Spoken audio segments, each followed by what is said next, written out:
కొత్త చట్టం వస్తే లక్షలాది ఎకరాలు దోచుకోవడం కుదరదని అసెంబ్లీలో ప్రతిపక్ష నాయకులు గొడవలు చేస్తున్నారని, దళితుడు అని చూడకుండా స్పీకర్ పై పుస్తకాలు విసిరేశారని బీఆర్ఎస్ నాయకులపై రెవెన్యూ శాఖ మంత్రి పొంగులేటి శ్రీనివాసరెడ్డి తీవ్రస్థాయిలో ధ్వజమెత్తారు. ఖమ్మం జిల్లా కల్లూరు ఎంపీడీఓ కార్యాలయ ఆవరణలో ఇందిరమ్మ ఇళ్ల మోడల్ హౌస్ నిర్మాణంకు ఎంపీ రామసహాయం రఘురామరెడ్డి, ఎమ్మెల్యే మట్టా రఘుమణితో కలిసి రెవెన్యూ గృహ నిర్మాణ శాఖ మంత్రి పొంగులేటి శ్రీనివాసరెడ్డి శంకుస్థాపన చేశారు. ఈ సందర్భంగా ఏర్పాటు చేసిన సభలో పొంగులేటి మాట్లాడుతూ కాలికి దెబ్బ తగిలిందని కేసీఆర్ మొదటిసారి అసెంబ్లీకి రాకుండా మానేశారు. తర్వాతైనా వచ్చి సూచనలు ఏమైనా ఇస్తారేమో అని ఎదురు చూశాను, కానీ ఆయన ఫామ్ హౌస్ కే పరిమితమని ఆయన లోతుకు అసెంబ్లీ పంపిస్తున్నారన్నారు. అసెంబ్లీలో బీఆర్ఎస్ నాయకులు కళ్లు తాగిన కోతుల్లా వ్యవహరిస్తున్నారని, కొత్త చట్టం తేవటం వాళ్లకు ఇష్టం లేదు అన్నారు. ఇప్పటికే 2 సార్లు ప్రజలు గుణపాఠం చెప్పినా వాళ్లకు బుద్ధి రాలేదని, కేటీఆర్ ను అరెస్టు చేస్తే రాష్ట్రమంతా అగ్నిగుండం అవుతుందని ఎవరో అన్నట్లు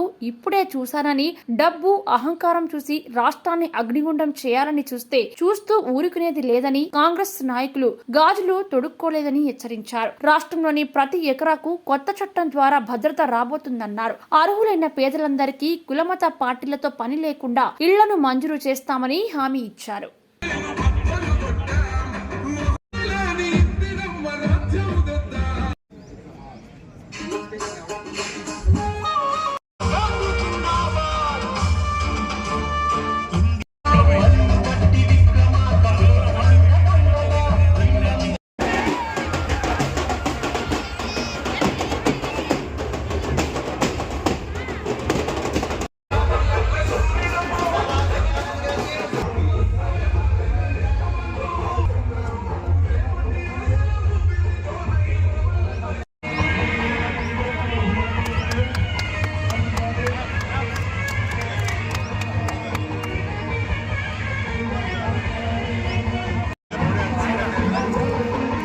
కూర్చో అన్న, కూర్చో.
రామకోటి నాయకుడిని స్టేజ్ మీదకి రావాల్సిందిగా కోరుతున్నాం.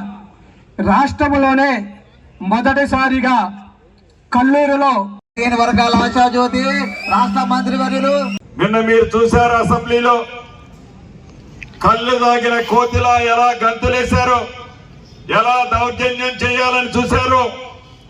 ప్రధాన ప్రతిపక్ష నాయకుడిగా ఉన్న ఆనాటి ముఖ్యమంత్రి, ఈనాటి ప్రధాన ప్రతిపక్ష నాయకుడైన కేసీఆర్ గారు అసెంబ్లీకి రారు, ఏడో ఫామ్ హౌస్ లో కూర్చుంటారు. మొదటిసారి సభ జరిగేటప్పుడు నా కాలికేదో దెబ్బ తగిలిందని రాలేదని చెప్పాడు. సరే, ఆ దెబ్బ ఎందుకు తగిలిందో, ఎట్లా తగిలిందో నేను వివరాల్లోకి పోను. తర్వాత మటుకు ప్రతిసారి గుండె షాక్ చెప్తాడు. మంచి సూచనలు ఇస్తాడేమో అని, మంచి సూచనలు ఇవ్వటానికి అసెంబ్లీకి వస్తారేమో అని నేను ఎదురు చూశా. కానీ అసెంబ్లీకి ఆయన రాలా. ఆయన తొత్తులని పంపించి అసెంబ్లీలో ఏ రకమైన బీభత్సం నిన్న చేశారో మీరు చూశారు. దళితుడని కూడా చూడకుండా స్పీకర్ గారి మీద ఎలా ఆ పుస్తకాలు ఇసిరేశారో ప్రత్యక్షంగా మీరందరూ టీవీలో చూశారు. వాళ్ళకి ఇష్టం లేదు, కొత్త చట్టం తేటం వాళ్ళకి ఇష్టం లేదు.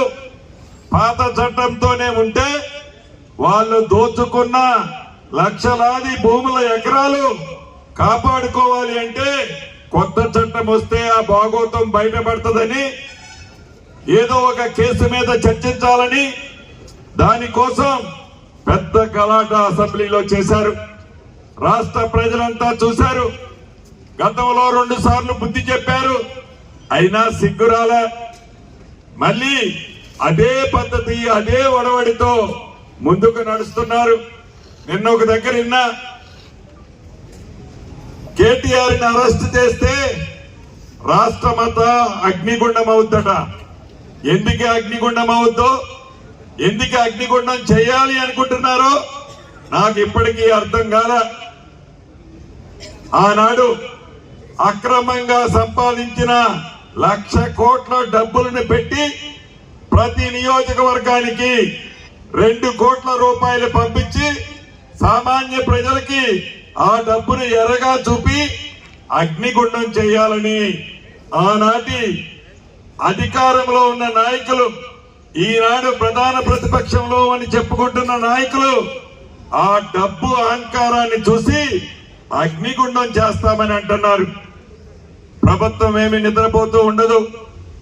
కాంగ్రెస్ శ్రేణులేమి గాజులు తొడిగించుకొని లేరు. అగ్నిగుండం చేస్తే ప్రజలు ప్రతి దానికి గతంలో 2 సార్లు బుద్ధి చెప్పారు, మళ్ళీ బుద్ధి చెప్తారని కూడా ఈ వేదిక మీద నుంచి వారికి తెలియజేస్తున్నాను. 2024 రెవెన్యూ చట్టం ప్రతి రైతన్నకి 2,76,00,000 ఎకరాలు తెలంగాణ రాష్ట్రంలో ఏదైతే ఉందో ప్రతి ఎకరాకి ఈ చట్టంతో భద్రత రాబోతుంది. కాబట్టి గ్రామీణ ప్రాంతంలో ఉండే చిన్న రైతులు ఎవరు అధైర్యపడద్దు. మన ఇందిరమ్మ ప్రభుత్వమే ఈనాడు అధికారంలో ఉంది.